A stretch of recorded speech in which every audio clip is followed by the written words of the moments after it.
Alors, ça ce sont les ibadat maqsuda. Si avec le premier wuzu, nous n'avons pas justement accompli ce genre d'acte d'adoration dans lesquels le wuzu sont obligatoires, alors à ce moment, lorsqu'arrivera l'heure de la prière obligatoire, il sera mustahab de refaire le wuzu. Et enfin, la dernière opinion de l'école d'Imam Shafi'i rahmatullah alayh, c'est que lorsque nous avons fait un wuzu et qu'il y a un laps de temps assez long entre le premier wuzu et la prière obligatoire que nous allons accomplir, alors à ce moment, il sera préférable de refaire le wuzu.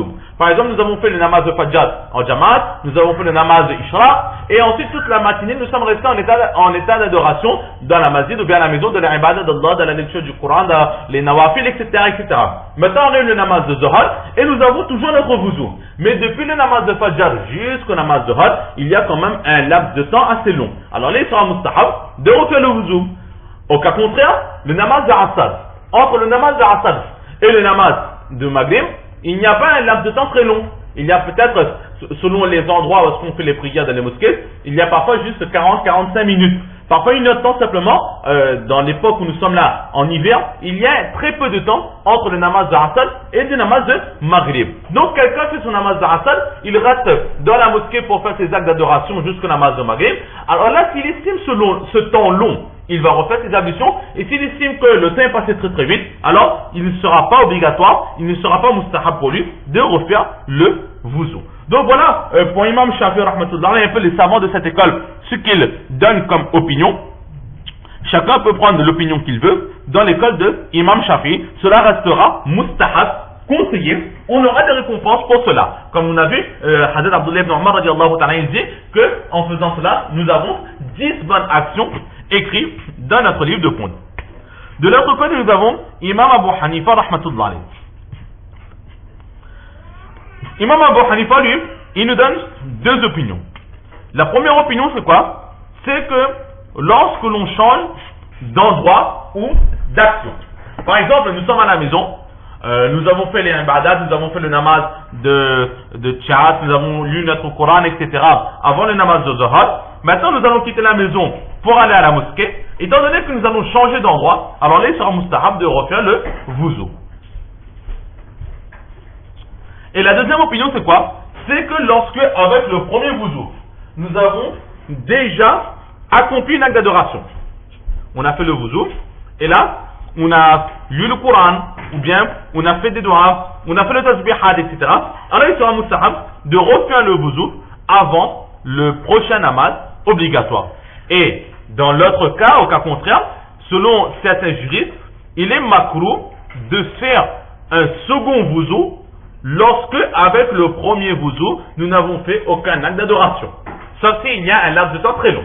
Mais si on vient de faire le wuzu et on n'a quasiment rien fait, ensuite on refait quelques dizaines de minutes après un second wuzu, là ce sera makrou. On verra plus tard pourquoi. Ça c'est au sujet du wuzu. Maintenant au sujet du roussal, eh bien, dans un récit du Muslim Sharif, Hazrat Osman radiallahu ta'ala, il est rapporté à son sujet que tous les jours, il avait l'habitude de faire le roussal avec un peu d'eau. Donc pas de gaspillage, mais là c'est la recherche de la pureté. Hazrat Osman radiallahu ta'ala, il prenait un bain, il faisait un roussal tous les jours. Donc là aussi on peut le faire, se baigner tous les jours, mais attention ne pas gaspiller d'eau. Il ne faut pas que dans notre bain, nous faisons le gaspillage de l'eau. Inna Allah la yuhibbul musrifin. Allah subhanahu wa ta'ala, il n'aime pas le gaspillage.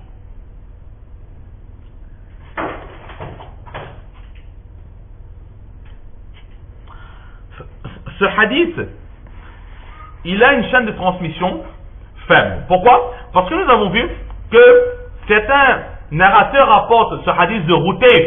La personne qui questionnera Abdullah ibn Umar, c'est Routayf, et d'autres personnes disent que c'est Abu Routayf. Toujours est-il que ce personnage, il est inconnu. Nous n'avons pas de connaissance vraiment à son propos. C'est pour cela que ce narrateur, il est inconnu. Et par rapport à l'ignorance que nous avons à son sujet, nous dirons que ce hadith est d'une chaîne de transmission faible, mais pour autant, en appliquant cela, nous aurons des récompenses. Aussi, il est dit qu'il y a 10 récompenses qui sont écrites dans notre livre de compte. Hasanat, selon Al-Manhal, Hasanat, ce sont les récompenses directes que nous obtenons en faisant une bonne action. Ça, c'est ce qu'on appelle Hasanat. Ce qui fait qu'en faisant le wuzu avant la prière, nous avons une bonne action.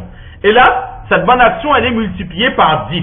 Et là, c'est le minimum. Pourquoi? Parce que Allah subhanahu wa ta'ala, dans le Coran, il dit Wallahu yudha'ifu liman yasha. Allah, il multiplie les récompenses de la quantité qu'il veut pour celui qu'il veut. Toujours dans les versets du Coran, selon certains versets, il dit que parfois Allah il multiplie les récompenses par 70 et parfois par 700. Donc 700 fois 10, ça nous fait 7000 bonnes actions qui sont écrites dans notre livre de compte. Ça c'est au sujet des hasanat.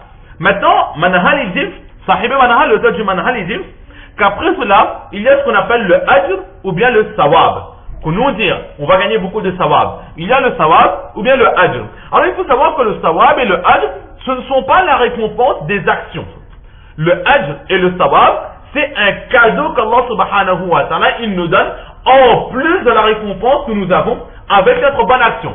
Ce qui fait que si, Inch'Allah, quelqu'un, il applique cette sunna de faire le wuzu avant chaque prière obligatoire, alors, Inch'Allah, il aura 10 bonnes actions pour l'action accomplie, qu'Allah, par sa clémence, fera multiplier par 70 ou 700, et au-delà de cela, Allah il nous accordera les sawab et les ajr, des cadeaux encore plus. Allah subhanahu wa ta'ala, il nous gratifiera comme jamais nous pourrons l'imaginer. Voilà ce qu'on peut dire sur ce hadith. Et là, Imam Abu Daoud il dit que le hadith de Musaddad, il est plus complet. Alors, toujours, l'auteur de Manhal, c'est un auteur qui a écrit un livre de l'explication des hadiths de ce Abu Daoud Sharif. Il dit que ce hadith-là, il est général.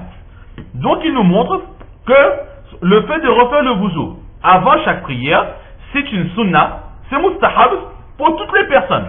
Que nous soyons muqim, c'est-à-dire que nous sommes chez nous, ou bien que nous sommes voyageurs, que nous sommes musafir, alors toujours refaire le wuzu, ce sera quelque chose de mustahab. Et là, la majorité des savants sont d'accord sur cette opinion que le voyageur, comme celui qui n'est pas en voyage, pour les deux catégories de personnes, il sera mustahab de refaire le wuzu avant chaque prière obligatoire. Alors que les Zawahirites et les Shia, nous avions dit que leur enseignement, eux, c'est quoi? C'est que cela est obligatoire pour chaque prière. Mais ils disent que cela est obligatoire pour chaque prière lorsque nous ne sommes pas voyageurs. Et lorsque nous sommes voyageurs, alors à ce moment, il ne sera pas nécessaire de refaire le wuzu. Ça, ce sont les Shia et les Zawahirites qui avancent cette opinion. Pourquoi est-ce qu'ils se basent? Pourquoi est-ce que les Shia et les Zawahirites, ils donnent cet enseignement? Ils se basent sur un hadith. C'est le hadith, lorsque le saint prophète sallallahu alayhi wa sallam, il est allé à la conquête de Makkah Mukarrama. Alors là-bas, à Makkah Mukarrama, il n'a pas renouvelé ses wuzu, mais avec un même wuzu, il a accompli les mêmes prières. Et là, Hazrat Umar radiallahu ta'ala dit au saint prophète sallallahu alayhi wa sallam qu'au prophète d'Allah, tu as aujourd'hui accompli une action que tu n'as pas l'habitude d'accomplir. L'as-tu fait volontairement ou involontairement? Et là, le prophète sallallahu alayhi wa sallam a dit que j'ai volontairement accompli toutes mes prières avec une seule ablution. Donc les Shia et les Zawahirites, ils se basent sur ce hadith pour dire que pour le muqim, celui qui n'est pas en état de voyage, il est obligatoire de refaire le wuzu à chaque prière, et le musafir, celui qui est en état de voyageur, pour lui, il n'est pas nécessaire de le refaire. Mais nous, les autres, les sunnites, donc avec toutes ces écoles, les quatre écoles, Imam Shafi, Imam Ahmad, Imam Malik, Imam Abu Hanifa, alayhum rahma, nous disons que nous soyons musafir ou que nous soyons muqim, nous allons accomplir le wuzu. Il est mustahab d'accomplir le wuzu pour chaque prière.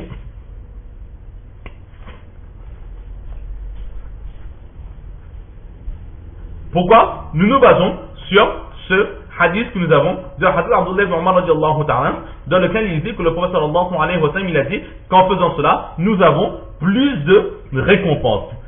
Et aussi, il y a une autre narration justement, Imam Abu Hanifa, nous avons dit tout à l'heure que pour lui, si nous n'avons accompli aucune adoration avec un wuzu, il sera makruh de renouveler ce wuzu s'il n'y a pas un laps de temps très très long entre les deux wuzus. Pourquoi? Parce que dans un récit, le saint prophète sallallahu alayhi wa sallam, qu'est-ce qu'il dit? Il dit فَمَنْ زَادَ فَقَدْ أَسَاءَ وَتَعَدَّى وَظَلَمَ. Celui qui fait plus d'un wuzu, alors il a commis un péché, il a fait un abus et il a abusé, il a fait du gaspillage. Là, le prophète sallallahu alayhi wa sallam, il dit clairement que faire un wuzu, lorsqu'on a déjà le wuzu, c'est un péché. Alors, Imam Abu Hanifa rahmatullah alayhi, il donne donc cette explication que refaire le wuzu sans raison valable. On fait le wuzu pourquoi? On fait le wuzu pour mettre une sunna en pratique, ou bien on fait le wuzu pour faire un acte d'adoration. Mais si quelqu'un il a déjà le wuzu, il ne fait strictement rien. Il n'a pas fait le wuzu dans le but de mettre la sunna en pratique, il ne fait pas le wuzu non plus dans le but de faire des actes d'adoration. Mais il fait simplement un wuzu comme ça. Le wuzu en lui-même, c'est la clé pour la prière. Le wuzu en lui-même, on est récompensé pour le wuzu parce que ça va nous amener vers un acte d'adoration. Mais là, il ne fait pas dans le but d'adorer Allah, mais il fait simplement un wuzu sur un autre wuzu. C'est très clairement du gaspillage. C'est comme parfois nous avons les petits enfants lorsqu'ils voient leurs parents faire le wuzu. Alors ils disent, papa, maman, moi aussi je veux faire le wuzu, tu m'as fait mon wuzu. Alors ils font le wuzu, mais maintenant ce sont des enfants. Le wuzu pour eux c'est quoi? C'est jouer avec de l'eau. Alors on les a portés dans le lavabo, on les a laissés un petit peu faire le wuzu comme ils comprennent comment il faut faire, lavent un petit peu le visage, un petit peu les bras, etc. Lorsqu'on les met par terre, ils disent non, je veux refaire encore le wuzu. Là les parents qu'est-ce qu'ils vont dire? Ils disent non, ça suffit maintenant, c'est du gaspillage. C'est exactement la même chose. Les grands, ils font le wuzu sans faire les actes d'adoration par derrière, on refait un deuxième wuzu, c'est du gaspillage. Mais si nous avons, entre guillemets, déjà utilisé le premier wuzu dans des actes d'adoration, alors rien ne nous empêche de renouveler ce wuzu. Ensuite, Imam Abu Dawud rahmatullah alayh, il dit que ce hadith que nous avons dans le Abu Dawud Sharif, c'est un hadith très complet. Mais il faut savoir que Imam Abu Dawud, il a peut-être cité le hadith qui, à son égard, selon sa science et sa connaissance, était complet, mais Ibn Majah Sharif, Ibn Majah alayhi rahman, dans son livre Ibn Majah Sharif, il nous narre ce même récit où là, les mots sont encore beaucoup plus explicites. C'est quoi? C'est Abu Hutayf. Nous voyons là le hadith d'Ibn Majah. Nous allons tout de suite comprendre ce hadith. C'est Abu Hutayf qui dit que j'ai accompli la prière de Zahar avec Hazrat Abdullah ibn Umar radiallahu ta'ala anhuma. Ensuite, il a quitté sa place et il est rentré chez lui. Moi, je l'ai suivi. Je suis parti chez lui. Nous sommes restés ensemble jusqu'à la prière de Hassan. Lorsque le Hazan de Hassan s'est fait ensemble, alors il a demandé de l'eau, il a renouvelé son wuzu. Alors là, j'ai questionné Hazrat Abdullah ibn Umar radiallahu ta'ala anhuma et j'ai demandé qu'est-ce que ça veut dire ce wuzu pour chaque prière. Alors Hazrat Abdullah ibn Umar radiallahu ta'ala anhuma, il a dit qu'au début je pensais que faire le wuzu pour chaque prière n'était pas quelque chose de nécessaire, n'était pas quelque chose d'important, que mon premier wuzu m'était amplement suffisant. Le wuzu du matin était amplement suffisant et avec ce même wuzu du matin, je pouvais faire toutes les prières que je voulais tant que je ne rompais pas, je ne cassais pas mes ablutions. Mais une fois j'ai entendu le saint prophète sallallahu alayhi wa sallam dire que celui qui fait le wuzu alors qu'il est déjà en état d'impureté, alors juste pour le renouvellement de ce wuzu, Allah subhanahu wa ta'ala lui accordera 10 bonnes actions. Alors si à chaque fois je refais le wuzu pour chaque prière, c'est tout simplement par envie de recevoir cette récompense de la part d'Allah subhanahu wa ta'ala. Mais cela n'est pas obligatoire. Cela n'est pas obligatoire. Donc voilà ce que l'on peut dire sur ce hadith, dans ce chapitre, le fait de renouveler le wuzu avant chaque prière. Nous allons nous arrêter ici pour aujourd'hui et nous allons Inch'Allah continuer la prochaine fois. Allah subhanahu wa ta'ala nous donne le tawfiq de comprendre ces quelques paroles, surtout de mettre en pratique et de propager. Wa ma tawfiqi illa billah.